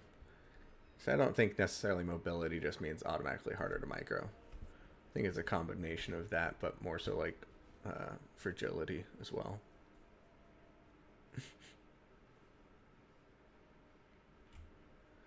You think Beastman versus Chaos is worse than Dowie versus Chaos? Well, given how he did that last battle, I guess we'll see. I mean, Chaos has some excellent infantry, better infantry than Beastman for sure. But they also have chariots, but so do Beastmen. They both have throwing axe cavalry. Beastman's is better, but it's more expensive as well. Yeah, I mean, I don't know. I guess I've always considered those two factions both, like, in all of the meta, apparently, which is now debated now, that those have always been good factions against dwarfs because they're armor-piercing, fast, chariot factions, so. But maybe that is different now.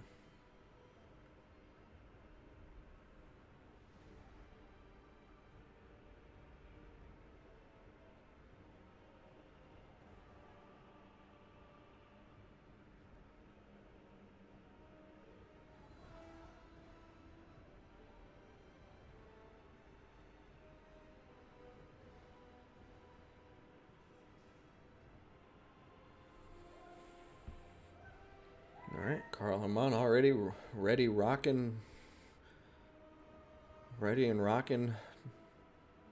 I can't speak right now.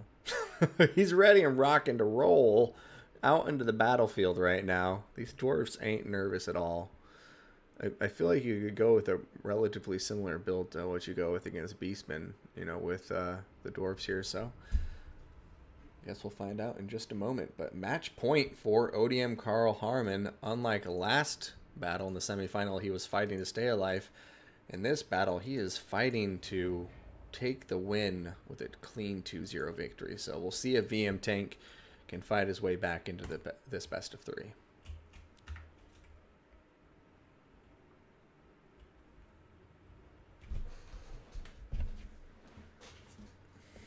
The same map we saw it on last time too, and Carl Harmon will be on the same side of the map again.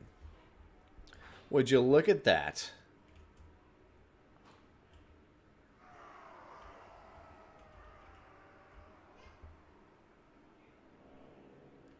All right. Alright, going over to ODM Carl Harmon, our player on match point. We have 5 miners. Taking a closer look at them, all of them will have blasting charges, and one of them will be Ekron's Miners, the Regiment of Renown. We have Dwarf Warriors. Looks like we're going to have 3 of them. Then we're going to have 4 Dwarf Warriors with great weapons. Oh no, just kidding. Looks like 2 Dwarf Warriors with great weapons and 3 Longbeards with great weapons. We do have some Giant Slayers here with their armor-piercing great axes. And then backing up this heavy infantry army, we're going to have 5 units of Quarrelers. Leading this Dwarven force out onto the battlefield, we do have a Thane. This Thane is going to be bringing nothing on top of himself, just here to support Thoric Ironbrow in the fight. Thoric is going to be bringing the Rune of Wrath and Ruin and Rune of Doom. It's also going to have the Locus of Power. So, for the forces of Chaos in blue, VM tank fighting to stay alive, we'll have Chaos Marauders with great weapons in this army. Looks like we're going to have 1, 2, 3, 4, and 5 of them. He's then going to have Chosen with great weapons on the far left wing. Here in the back line, we have 2 Chaos Warriors with great weapons, make it 3. We have 3 Marauder Horsemen with throwing axes. So yeah, over here on the left flank is the Soul Chosen with great weapon. We have 2 Exalted Heroes up in the air on top of Manticores. Looks like neither of them is bringing anything besides themselves and their Manticores. And then we have Sartorial, the Everwatcher. He has Arcane Conduit and Final Transmutation. Nothing else going to be in this army. Very straightforward. We go forward, we smash, we grab, and eat the dwarfs. I don't know if they would eat them or not, but either way, nothing good is going to happen to the dwarfs if they lose this fight. So, if they win it, they're going to go get drunk.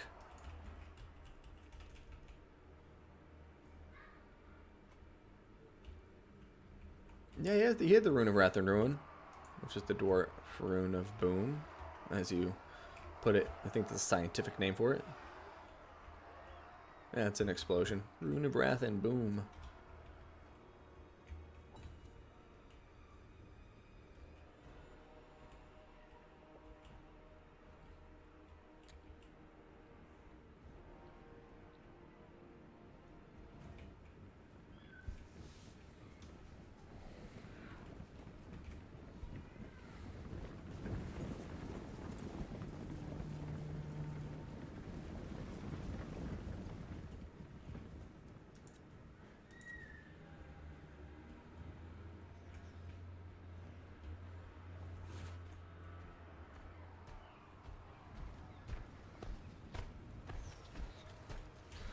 Sartorial coming in hot with his 50% block chance.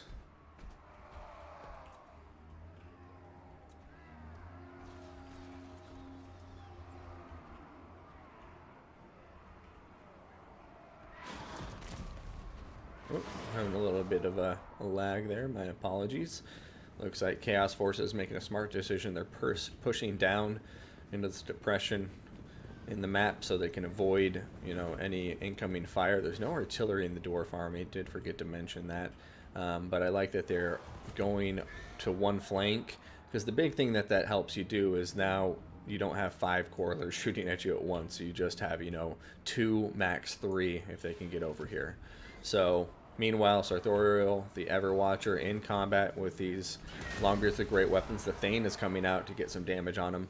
And it does look like the Quarrelers are starting to do some decent damage here, and they are shifting their focus to the Marauder Horsemen.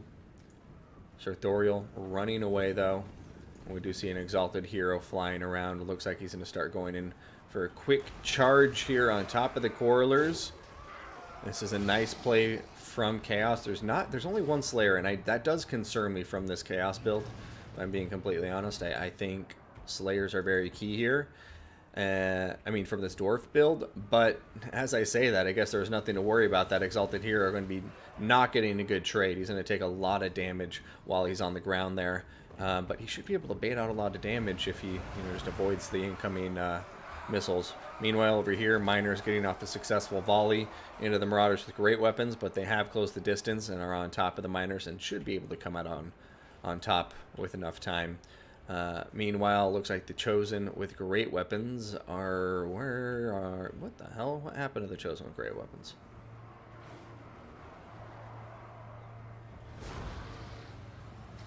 I've clearly missed something. Ooh, final transmutation going down. Hitting a lot of good units, but it looks like the dwarfs are successfully pulling some units out of it.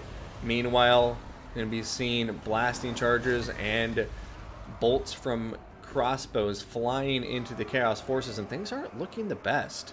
I don't know why I can't find the Chosen with great weapons. Did he redeploy him? Yep, he did. So they're over here now, and this actually might be a turning point if Chaos can pull it off and overwhelm this flank, but it looks like the dwarves have plenty of infantry to stem the tide of Chaos on this flank as well, and they're sending them in, but those Chosen with great weapons finally getting into combat. But over here, the forces of Chaos, all three of the leadership units taking a lot of damage, no healing to be had, and the dwarfs, you know, not really taking any significant damage to show for it.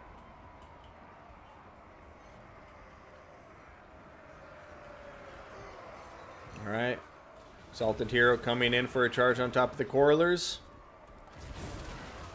His attack animation should help him dodge some of the incoming fire. We will see. It looks like he's going up into the air now. Over here, coming into a rear charge against the Longbeards. Chosen with great weapons are killing him from the front with the assistance of some Marauders with great weapons. Chaos fighting to stay in this, but the balance power is not liking their chances at all. Sartorial the Everwatcher, 880 HP, and he's still getting shot by Quarrelers. You can see he's just running as fast as his big bird legs will carry him, and it looks like he will be able to escape to safety. He's unbreakable, so as long as he isn't dead, he'll stay on the battlefield.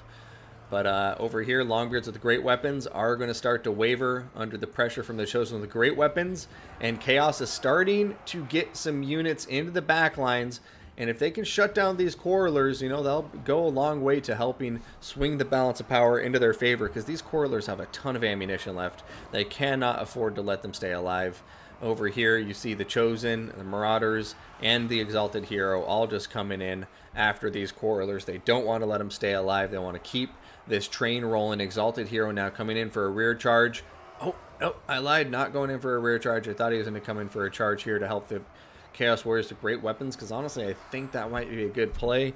But I'd take it back. He knows better than I. Tank, an excellent player. And now here he comes going after the Quarrelers that are still over here, not engaged with anything at the moment. So Thoriel needs to be careful. No overcast final transmutations for him, unfortunately, because one overcast final transmutation can kill him if it miscast. Doesn't look like he's going to do overcast, though. Right here, final transmutation going down. Thoric Ironbrow throwing down some Rune of Doom, though. And Sartorial looks like he's going to pay the ultimate price for coming into range to throw down that final transmutation. I don't know, 173. That's actually incredible. But there it goes. Army losses kicking in. It's a GG. Well played. ODM Carl Harmon taking two very clean victories against the Beastmen and the Forces of Chaos today. And, yeah, give him a big shout out. Some very impressive victories against some very great players. VM Tank, a huge shout out to you as always. One of my favorite players out there. He's just one of the most consistent, solid players you'll find in the game. But yeah, right now, the new dwarf meta coming out. These Quarrelers just getting boohoo value. And yeah, this army really playing well. I mean, can't say anything other than that. Just seemed like the dwarfs, you know, just had a pretty cushy time keeping a huge amount of infantry. I think this is the key part to a good dwarf build, is having a lot of infantry to buy you as much time as possible and protect your range as much as possible. Too many people make the mistake of the Dowie ranged units. It's like you got to go heavy on the melee in order for the ranged units to get any of their value. So beautiful game here. ODM Carl Harmon, huge shout out to you. And VM Tank, big shout out to you. But congrats there to Carl Harmon. Let's say GG, well played to the players. And thank you all so much for tuning in today. You fear gyros, yeah. Dowie mostest OP. Take chariot, such build can be dealt with. Gyros aren't too great threat. Yeah, no, it's a difficult thing to call. But thank you guys so much for tuning in. Hope you guys enjoyed the tournament today. Congrats again to ODM Carl Harmon for getting that 2-0 victory. And let me just take a moment to thank McRightface, Hosema Tizuidal for their Prime subscriptions. I really, really appreciate it, McRightface. That's 3 subscriptions, so thank you so much for the 3 months of support. And Zbebka1327, thank you for that follow. If there's anybody out there who hasn't done so and you want to see more multiplayer content in this wonderful game while we wait for Warhammer 3 to come out in February, then be sure to hit that follow button or subscribe button if you're feeling generous. Thank you guys so much for tuning in. Take care of yourself, and I will see you on the battlefield.